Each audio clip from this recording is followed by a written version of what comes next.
All right. Day number 21.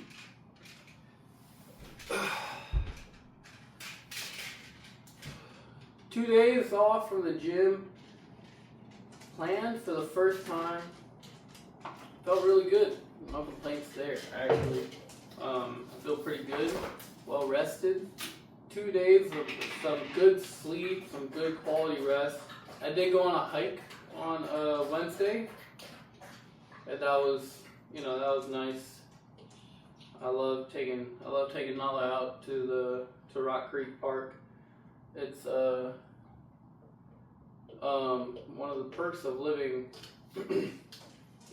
in Silver Spring is that I'm like half a mile away from Rock Creek Park, which is really nice. I love going down there, especially now that spring is coming up.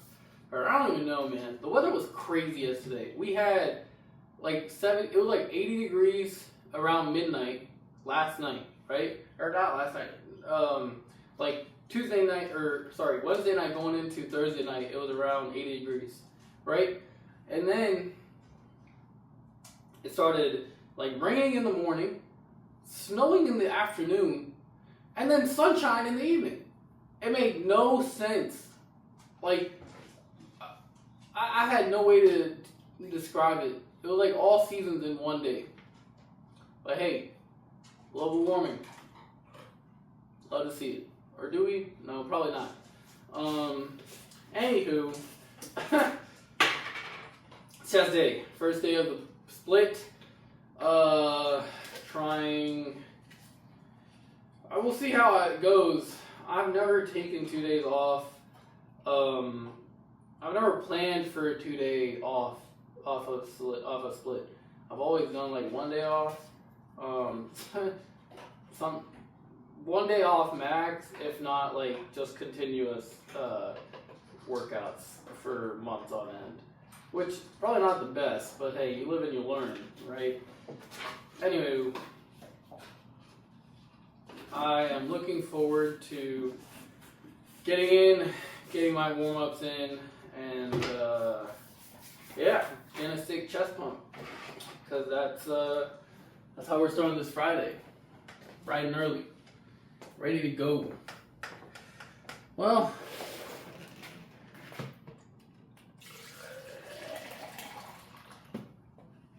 I'll see y'all at the gym. Alright, so we're starting with some rear delt flies. I liked how this felt from the last time I did it on shoulder day, so we're going to stick with this for the next 3 days, see how they feel. Because I want to keep hitting my rear delts and traps. I feel like that'll help with the neck. I also need to start including neck mobility exercises, but we'll get to that on another video. It's past midnight already and I'm trying to go to bed. I mean, 2 days off was the unknown piece of the puzzle. My chest has, the pump was immaculate, movement, no joint pain, warming up on the jump rope a little bit, when you haven't jumped rope in a couple days and you get back into it, there's that little bit of ache in the ankles, kind of like running, but, all in all, phenomenal beginning to the split. I'm pretty content with how things moved. Anywho, back to narrowing in on what I'm doing right now. Rear delt fly, I started with a warm-up of 10 pounds, moved up to 20. This was the first set of 2 sets that I did. Sets including, 2 set plus drop set, right? No, I didn't do a drop set on these. I just did one more set of these at 20 pounds for 8 reps on each side. No issues in the neck. I'm not feeling any as much strain as I was last week. It's still there by a little bit. The pain used to be it would shoot a little bit. You know, kind of like a pinched nerve a little bit, but I've worked on it, and it's clearly a muscle tendon, not a nerve issue. Um, it's just I need to keep working on strengthening the neck and mobility. Uh, but yeah, no complaints on how rear delts moved. I'm liking this movement a lot. I feel like it also helps me learn how to activate my shoulders properly before I go do any movement. Because you know, back, back and chest days, my arms are moving. You know, and in order for me to activate the right parts, I need to make sure my arms are good. Because if they're not doing well, then I'm not able to activate my arms well, and that means I'm not able to activate the part connected to it. You know. Because at the end of the day, when you're doing push movements, you got to push with your hands. You got to push with your arms. When you're doing pull movements, you got to pull with your hands. You got to pull with your arms. Anyways, moving over to incline chest press. I like. I don't know. I've never felt such a good instant. Like, it usually takes me half a workout to get into the zone with my mind muscle connection. You know, it's like that. That's why I do so much of a warm up, because I need to get that actuation.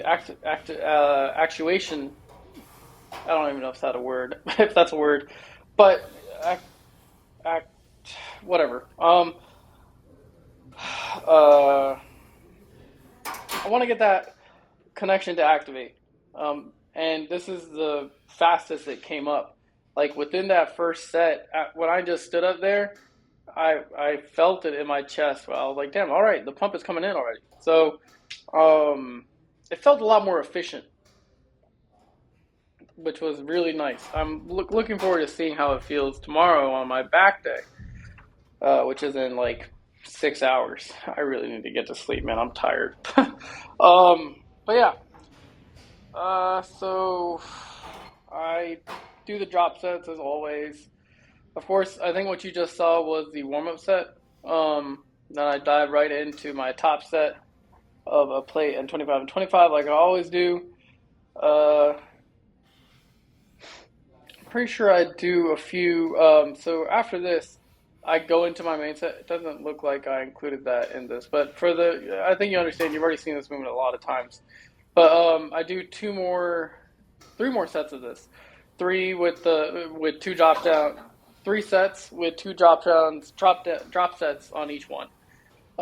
Plate 25, 25, and then plate 25, and then a plate. And yeah, easy work. I think I was going for around 6 reps per increment. So an easy. What are we talking?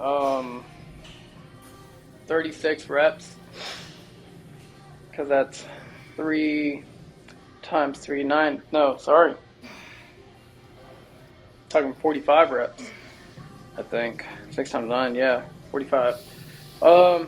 Yeah, and then I moved into this little chest fly movement, chest raise movement, or shoulder raise. I love this movement because it really activates that upper chest, gets me that nice little last little bit of pump.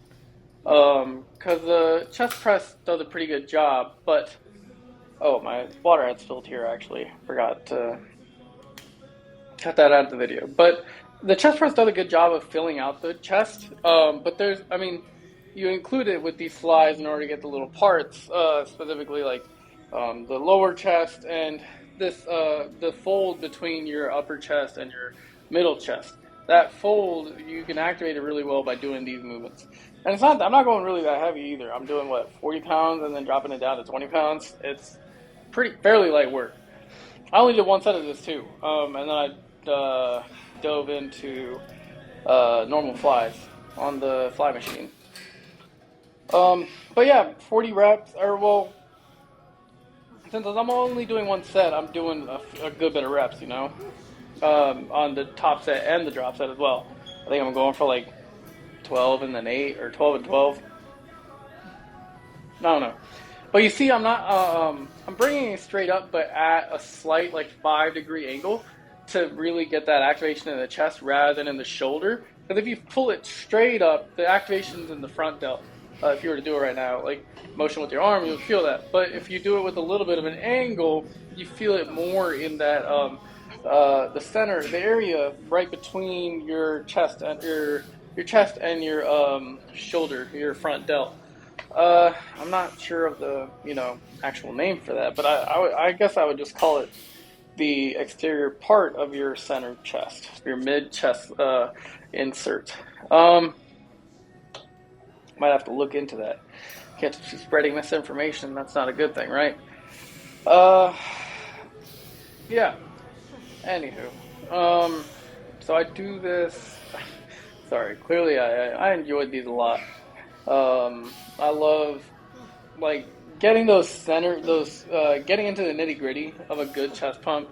It's just so nice because you feel it directly on your chest, and now it looks like I have a shelf on my like that I can lay my neck on, which is kind of funny. I've always had like like broad shoulders and chest, so it was easy to grow them when I was young. But even when I was little, I was still doing like in middle school, like late elementary, early middle school. I would at home at night, once or twice a week. I'll be hitting like 100, 150 push-ups, 100 crunches. Crunches not as many, to be honest. I was never too consistent with abs, but I'll be doing chest a lot, chest and shoulders a lot. Of course, having done tennis, that has its disadvantages and advantages, and tennis shoulder and whatnot. But yeah, anywho, back to the program. Chest flies. I did 2 sets of these with the drops at each, and squeezing at the top and letting it slowly come down. This movement can never go wrong. If you're making sure that you're squeezing on the way in and out and like maintaining that squeeze at the bottom and holding at the top, or like you should really be thinking of it as starting at the top, like when your hands are together. That's the starting position, right? When you think of it that way, start there, like how I'm bringing it here. You start here, squeeze, and then release. It gets that activation going a lot faster. Rather than starting at the bottom. I feel like starting at the bottom, you kind of like try to swing it forward a little bit, and it gives you the wrong motion, and you get into that habit of it. So starting at the top erases that action, the chances of that happening. Anyways, I did one more set of these, and then we walked into posing. Posing was pretty good today. Let's see how it looks. All right, a decent little chest pump, not bump. We're not doing any bumps here. This is a PG-13 channel. It's all for bodybuilding. We do not do drugs. Don't do drugs, kids. Yeah, anywho, chest pump was phenomenal.